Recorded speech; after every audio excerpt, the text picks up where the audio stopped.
Today we'll introduce the concept of electric charge and we'll define roughly what insulators and conductors are. Let's start with some facts. And as far as ancient Greece and maybe even before that, people noticed that when certain materials are rubbed with, say, fur or more modernly tissue paper or certain fabrics, objects exert forces on one another without being in contact. Let's see an example of this. Here we have two sets of rods and a rabbit fur, plus a stand that rotates freely with very little friction. We're going to rub one end of one of these clear acrylic rods and we'll mount it on the stand. We rub an end of the other acrylic rod and look what we obtain. These two rods exert repulsive forces on one another without touching. Let's try the same thing on the other set of rods. These are made of PVC, so it's a completely different material. And again, we rub one of the ends of one rod and then the other end of another rod, and oh, again, we have a repulsion. In either direction, I can make the rod rotate in both directions. Now, let's mix it up. What happens if I have one gray and one clear? Hey, now I have an attraction.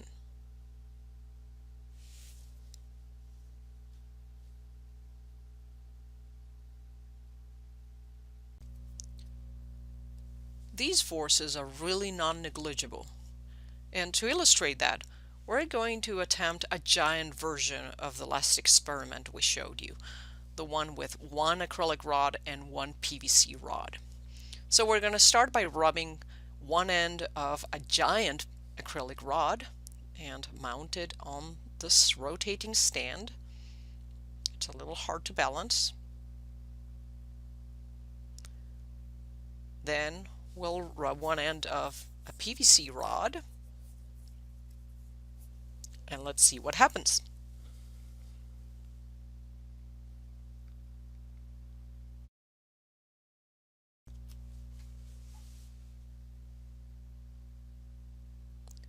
How about that? This attractive force is strong enough to move even this really large rod. Note that the rod is so large that it bends a little under its own weight.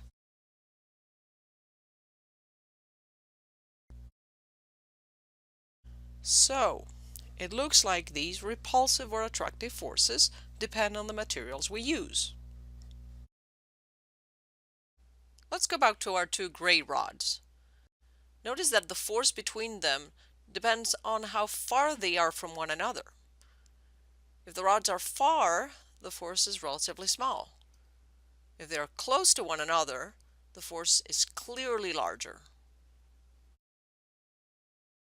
So, let's add to our list of facts that the force also depends on how far the objects are from one another. The closer they are, the stronger the force. Let's now jump to the 18th century. Benjamin Franklin, who had an incredibly wide range of interests and apparently no need for much sleep since he got so much done, came up with a relatively simple model to explain the observed behavior. So he said, let's assume that matter has something we'll call electric charge, and that this charge can be of two types. He called these types positive and negative. It looks like, for whatever reason, the PVC rod acquires one type of charge, whereas the acrylic rod acquires the opposite charge. The behavior of the rods is then explained with the following model.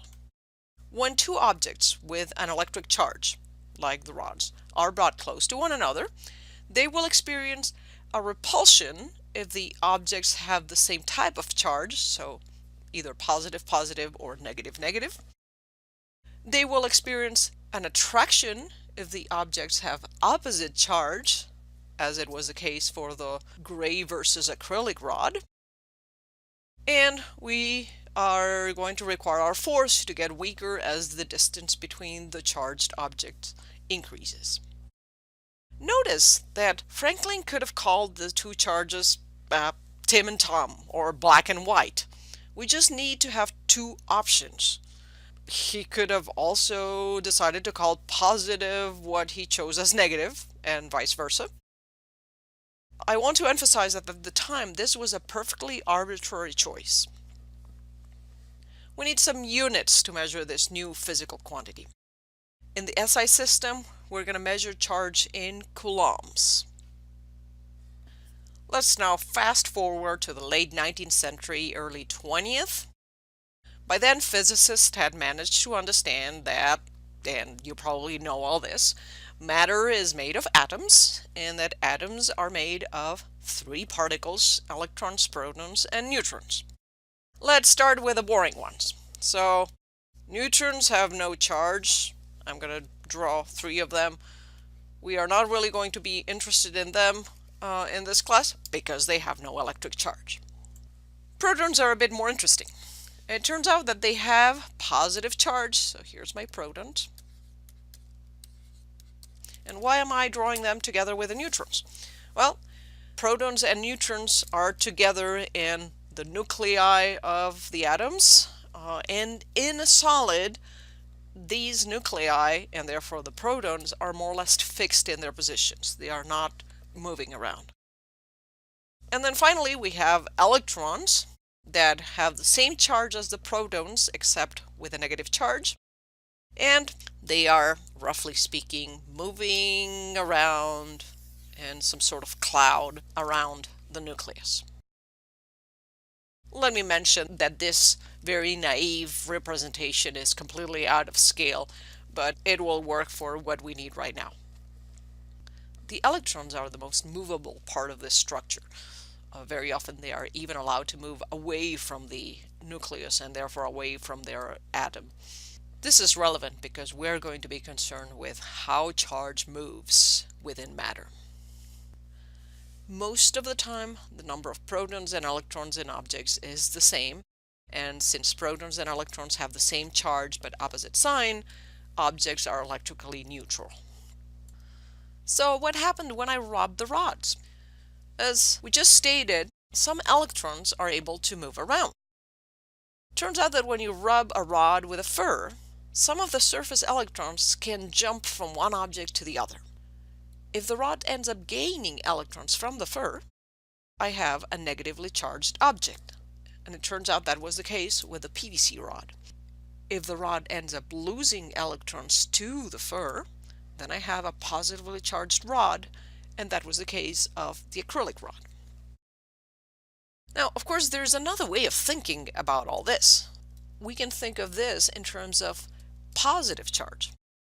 A gain of negative charge is equivalent to a loss of positive charge, right? And vice versa. And somehow it's easier to think in terms of positive things, right? The charge that really moves is what is usually referred to as the charge carrier. And it's often the electrons, not always, but very often it's the electrons, for instance, in metals. And this is where Franklin and all of us, his scientific descendants, got out of luck. It turns out that he assigned negative to the part that ended up moving, which he didn't know at the time. And this is a little annoying because it would be easier to think in terms of moving positives. But, oh well, life is hard, and now we're stuck with this. A couple of slides ago, I said that electrons, or whatever the charge carrier is in each case, are more or less free to move around. What is more or less? Well, it depends on the material. We typically divide materials in conductors or insulators. Whenever the charge carriers can move easily, we call the material a conductor. When they cannot move easily, we call it an insulator. Now, even this easily is not exactly a very well-defined, clear-cut concept. And that's because there is no such a thing as a perfect conductor or a perfect insulator. Okay, it's really not black and white. There's plenty of shades of gray.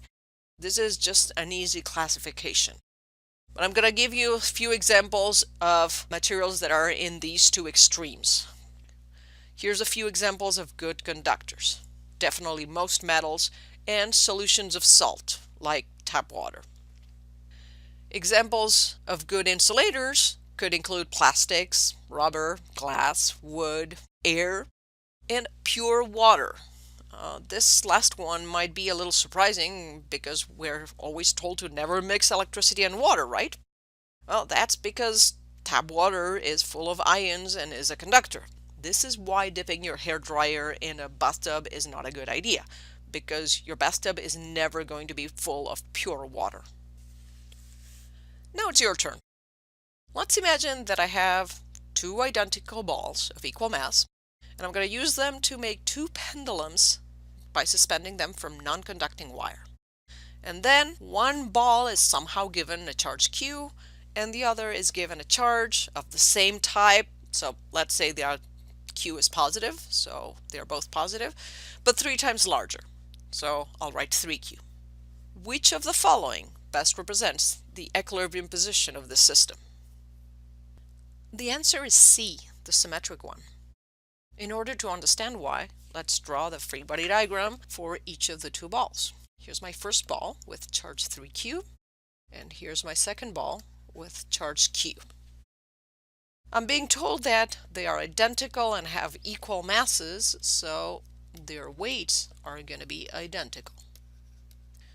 Then I have an electric repulsion between the two, because both charges are positive. So let me draw a force in this direction and another force in this direction. Now here's the deal. We still haven't learned exactly how these forces depend on the charges involved, this Q and 3Q. But we don't need that. These two forces are a third law pair. It's the force on A by B and on B by A. Therefore, I know that they have the same magnitude and opposite direction. So, when I add my third force to each of the diagrams, the tension at an angle, I realize that since mg and the electric repulsion are the same on both sides, the tension has to be the same on both sides if I want the net force to be 0 for each ball. In other words, the equilibrium position has to be symmetric. I must have the same angle here and here because all the forces are the same. I want to emphasize how we managed to solve this problem without actually having the formula for the electrostatic force. We don't need equations for everything.